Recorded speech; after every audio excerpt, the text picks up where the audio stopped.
আবাস যোজনার তালিকায় দুর্নীতি রুখতে দুবরাজপুর ব্লকে বিজেপির ডেপুটেশন।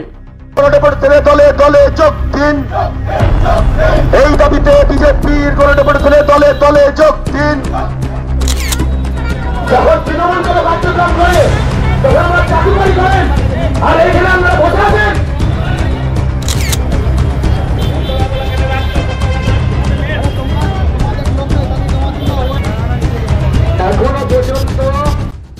দুবরাজপুরে আবাস যোজনার তালিকা থেকে অযোগ্য ব্যক্তিদের নাম বাদ দেওয়া সহ 5 দফা দাবিতে দুবরাজপুরের বিডিওকে ডেপুটেশন প্রদান করলো বিজেপি কর্মী সমর্থকরা দুবরাজপুরের মাদ্রিক সংঘ ময়দান থেকে মিছিল করে দুবরাজপুর ব্লক অফিসে জমায়েত হন।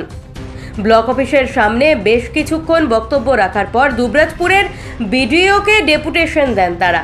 তাদের দাবি, আবাস যোজনায় প্রত্যেক যোগ্য ব্যক্তিদের ঘর দিতে হবে, দলমত নির্বিশেষে সকল যোগ্য ঘর প্রাপকদের নাম নথিভুক্ত করতে হবে, পাকা বাড়ি জমি গাড়ি থাকা ব্যক্তিদের নাম তালিকা থেকে বাদ দিতে হবে, আবাস যোজনার উপভোক্তাদের তালিকা সম্পূর্ণ ত্রুটিমুক্ত করে তবেই তালিকাভুক্ত ব্যক্তিদের অর্থ প্রদান করতে হবে। ঘর পাওয়া যোগ্য ব্যক্তি যাদের জব কার্ড নেই তাদের অতি সত্বর জব কার্ড বানানোর ব্যবস্থা করতে হবে। এই 5 দফা দাবি নিয়ে তারা বিডিওকে ডেপুটেশন দেন। এই ডেপুটেশন কর্মসূচিতে ছিলেন জেলা বিজেপি সাধারণ সম্পাদক টুটুন নন্দী, দুবরাজপুর 4 নম্বর মণ্ডল সভাপতি শম্ভুনাথ ব্যানার্জি, জেলা সংখ্যালঘু মোর্চার সভাপতি মোতাহার হোসেন খান সহ আরও অনেকে। অপ্রীতিকর ঘটনা এড়াতে ছিল দুবরাজপুর থানার পুলিশ। দুবরাজপুর থেকে শেখ অলি মোহাম্মদের রিপোর্ট, বীরভূমের খাস খবর।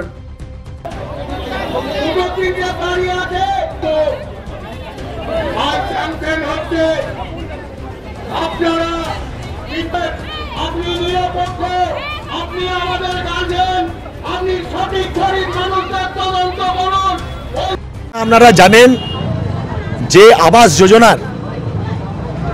যোজনায় যে লিস্ট যেটা প্রকাশিত হয়েছে আপনারা সেটা দেখেছেন, আমরাও দেখেছি।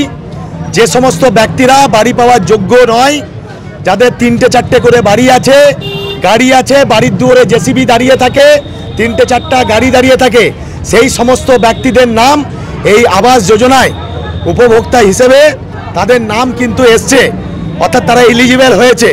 এবং সেই জন্য ভারতীয় জনতা পার্টি বিশ্বের সর্ববৃহৎ রাজনৈতিক দল হিসেবে, বিরোধী দল হিসেবে আমাদের মনে হয়েছে যে গ্রাম বাংলার সাধারণ বঞ্চিত যার মানুষের হয়ে রাস্তায় নামা, এবং সেই জন্য এই আবাস যোজনায় যে সীমাহীন দুর্নীতি হয়েছে তার বিরুদ্ধে সোচ্চার হয়ে আজকে আমরা ভারতীয় জনতা পার্টির বীরভূম সাংগঠনিক জেলার দুবরাজপুর বিধানসভার দুবরাজপুর ব্লকের ভারতীয় জনতা পার্টির পক্ষ থেকে আমরা আজকে 3000-এরও বেশি সাধারণ মানুষ যারা বাড়ি পাওয়ার যোগ্য ছিল, যাদের নাম বাদ গেছে অন্যায়ভাবে এই তৃণমূলের অপশাসনের জন্য, তাদেরকে নিয়ে আমরা এখানে দুবরাজপুরের বিডিও সাহেবের দপ্তরে আমরা হাজির হয়েছি এবং মূলত 5 দফা দাবি নিয়ে আমরা আজকে বিডিও সাহেবের দপ্তরে আমরা ডেপুটেশন দিয়েছি এবং তাকে স্মারকলিপি আমরা জমা দিয়েছি।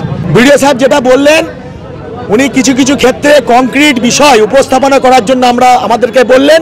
সেখানে আমি নিজে, আমার সম্মানীয় আরও যারা জেলা নেতৃত্ব আছেন তারা, বিভিন্ন মণ্ডলে মণ্ডল সভাপতি, 4 নম্বর মণ্ডলে সোমনাথ দা, 5 নম্বর মণ্ডলের আমাদের পার্থদা, তারাও উপস্থাপনা করলেন এবং আমাদের সংখ্যালঘু মোর্চার জিএস সম্মানীয় মোতাহার ছিলেন, আমাদের জেলা সম্পাদক সম্মানীয় সঞ্জীব দা ছিলেন। তারাও আমরা কিছু কিছু বিষয় নাম ধরে উপস্থাপনা করি, উদাহরণ তুলে ধরি যে সমস্ত ব্যক্তিরা বাড়ি পাওয়ার যোগ্য ছিল তারা বাড়ি পাননি।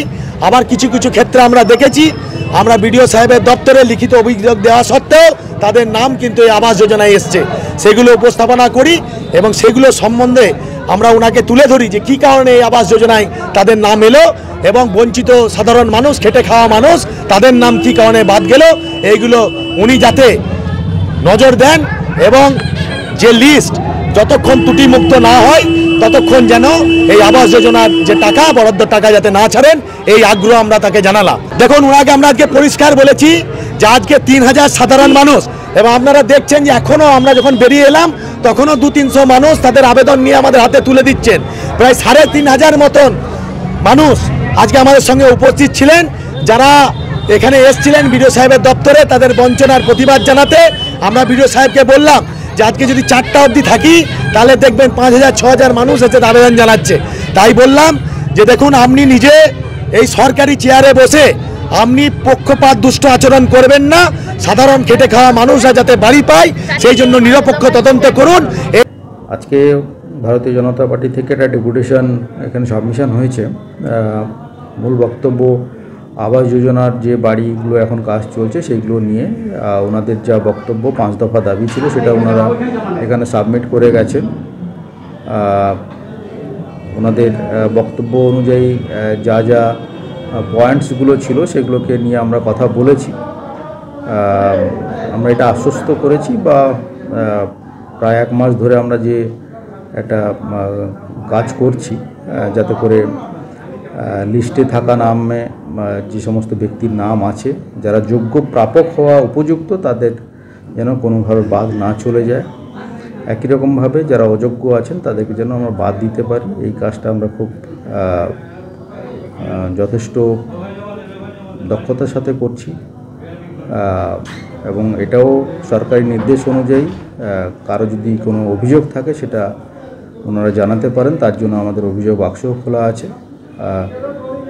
প্রাপ্ত অভিযোগগুলোকে সেগুলো আমরা যথাসময়ে নিষ্পত্তিও করছি। কাজ অন প্রসেস আছে, এই বিষয়গুলো ওনাদের সামনে তুলে ধরা হলো। ওনারা বেশ কয়েকশো দরখাস্ত নিয়ে এসেছেন যাদের লিস্টে থাকা উচিত ছিল বলে ওনারা মনে করেন।